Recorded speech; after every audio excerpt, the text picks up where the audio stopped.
Everybody, today I am going to take the next topic in RDAS and ITE, that is 5th module of VTU CSIS syllabus, microcontroller and embedded systems. Today I am going to teach about real-time operating system, the definition of real-time operating system and kernel services in real-time operating system. And general purpose operating system, difference between general purpose kernel and real time kernel, real time operating system, RTOS kernel services, qualities of good RTOS, characteristics of real time operating system, hard and soft real time, differences between hard and soft real time systems. These are the topics I need to teach today. Let me begin with real time operating system. The real-time operating system, it is placed between the application software and computer hardware. In between, real-time operating system is there. The diagram represents RTOS. The meaning of RTOS is real-time operating system. Real-time operating system RTOS is an operating system intended to serve, the purpose is to serve real-time application process data as it comes in typically without any buffering delays. In general, an operating system is responsible for managing hardware resources of a computer and hosting applications that run on the computer. An RTOS, it performs these tasks but is also specially designed to run applications with very precise timing and high degree of reliability. This can be especially important on measurement and automation systems where downtime is costly or a program delay could cause a safety hazard. An RTOS can guarantee that a program will run with a very consistent timing. Real-time operating system do this by providing programmers with a high degree of control over how tasks are prioritized. It will avoid these kind of hazards and typically also allow checking to make sure that important deadlines are met. This is why we are using RTOS. The figure represents hardware and software hierarchy in RTOS. A real-time kernel is software that manages the time and resources of a microprocessor, microcontroller or digital signal processor. It is called as DSP, and it provides indispensable services to applications. Next is, what are the RTOS kernel services? So, along with the objects, most kernels provide services that help developers to create applications for real-time embedded systems. So, RTOS kernel services means these kernels provides services. It helps to developers to create applications for real-time embedded systems. That is timers, device I/O supervisor, dynamic memory allocation, inter-task communication and synchronization and task management. Let me explain one by one. RTOS generally contains a real-time kernel and other higher level services such as management, protocol, stacks, a graphical user interface and other components. Most additional services revolve around I/O devices. The core of an RTOS is known as the kernel. Kernel is called as the core of the real-time operating system. An API is provided to allow access to the kernel for the creation of threads. I will explain the threads and all in the next class, among other things. Thread means it is like a function that its own stack, and a thread control block TCB In addition to the stack, which is private to a thread, each thread control block holds information about state of the thread. A kernel also contains a scheduler. The scheduler is responsible for executing threads in accordance with the scheduling mechanism. The main difference among the scheduler is how they distribute execution time among the various threads they are managing. Priority based preemptive scheduling is the most popular and prevalent thread scheduling algorithm for embedded RTOS. Typically, threads of the same priority executes in a round robin fashion. Real-time operating systems normally support two main types of timers: periodic timers and non-periodic timers. Periodic timers means these are used mainly for sampling events at regular events or performing some activities periodically.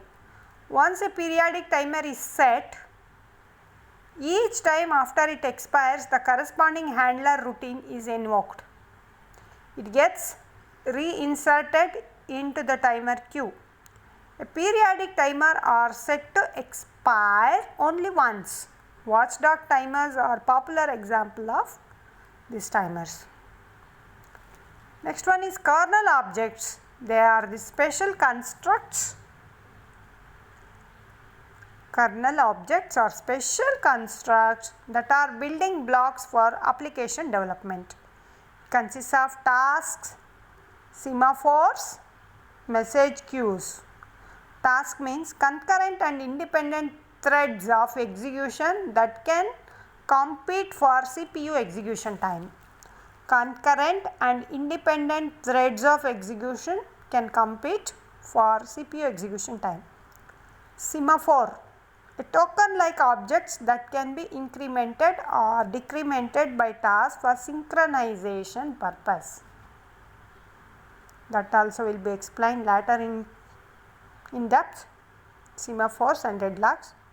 Message queues, buffer-like data structures that can be used for synchronization, mutual exclusion and data exchange by passing messages between tasks.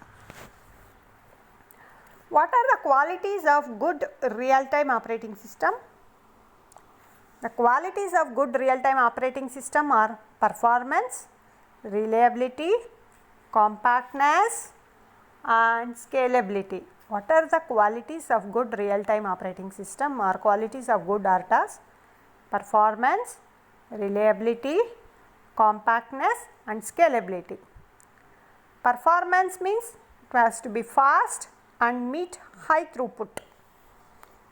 Performance should be high means it should be fast enough and must be able to meet the throughput high. Reliability, RTOS should not fail. RTOS should be reliable. Compactness, the size of the OS is as small as possible.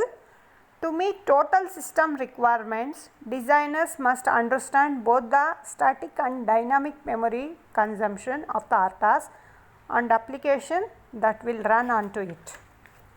What is the scalability of the RTOS? Scalability is the unnecessary services are removed from the RTOS. An RTOS should be capable of adding or deleting modular components including file systems, protocol stacks. For example, a RTOS may be used in both cellular phone project and a base station product also.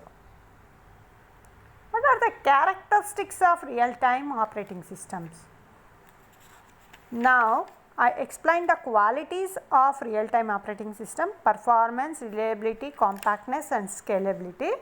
Characteristics of real-time operating system are determinism, responsiveness, user control, reliability, fail-soft operation. These are certain characteristics of real-time operating system.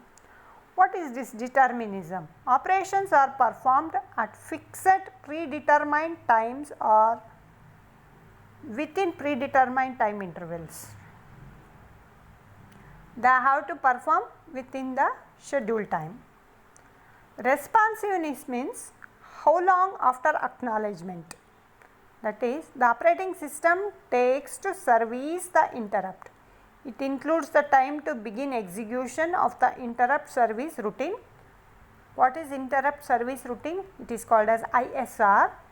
If a context switch is necessary, the delay is longer than an ISR executed within context of the current process. That is called responsiveness. What is user control?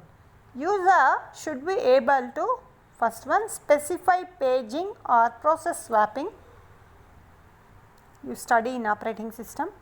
It decides which processes must reside in the main memory. There are a lot of processes to compute and which processes has to go in the main memory. Establish the rights to process. Fine grained control over task priorities. Which priority? Based on priority. Select algorithms for disk scheduling. Lot of algorithms, which algorithm has to be selected, that is for fine grained control over task priorities and selecting algorithm for disk scheduling. What is this reliability? Fourth one is reliability. Third one is user control. User control is specifying paging, deciding which processes must reside, establish the rights, fine grain, and fourth point is reliability. Real time system must be reliable. Reliability means that system should not fail. The mean time between the failures should be very high. The system should not fail, it is called reliable. Fail soft operation is the fifth point or fifth characteristics. What is this fail soft? It is the ability of a system to fail in such a way that to preserve as much capability and data is possible. These are the certain characteristics of a real-time operating system. Next one is, what is this hard real-time system and soft real-time system? That means real-time systems or RTOS are classified into two types. One is hard real-time and soft real-time. Critical task is completed within the time limit in hard real-time systems. All the delay in the systems is fixed and time bounded. Existing general purpose operating system does not support the hard real-time system functions. Real-time tasks cannot keep waiting for longer time without allocating the kernel. I will explain the difference, that is difference between the hard and soft real-time. Hard real-time is hard response time is required, whereas in soft real-time, soft response time is required. Data integrity is short term, data integrity is long term in soft real-time system. Size of data file is small or medium in hard real-time. Size of data is very large in soft real-time. Peak load performance is predictable load performance, whereas peak load performance is degraded in case of soft. Hard real-time systems have little laxity and generally provides full deadline compliance, whereas soft real-time systems are more flexible. Flexibility is more in case of soft real-time system, and flexibility is not at all there in the hard real-time system. Safety critical systems are typically hard real-time systems. Linux and many OS provides a soft real-time system. Example for soft real-time system. These are certain points you have to remember, that is characteristics of real-time operating system, determinism, responsiveness, user control, reliability and fail soft operation. Difference between hard real-time and soft real-time you need to memorize, and qualities of good real-time system, that is performance, reliability, compactness and scalability. And designing issues of real-time operating system. Definition of real-time, that is a real-time operating system is an operating system It is that to serve real time application process data as it comes in, typically without buffering. What are the kernel services with respect to RTAS? Timers, device, I/O supervision, dynamic memory allocation, inter-task communication, message passing, that is in order to synchronize, and task management. These are the topics I covered today. Thank you for listening.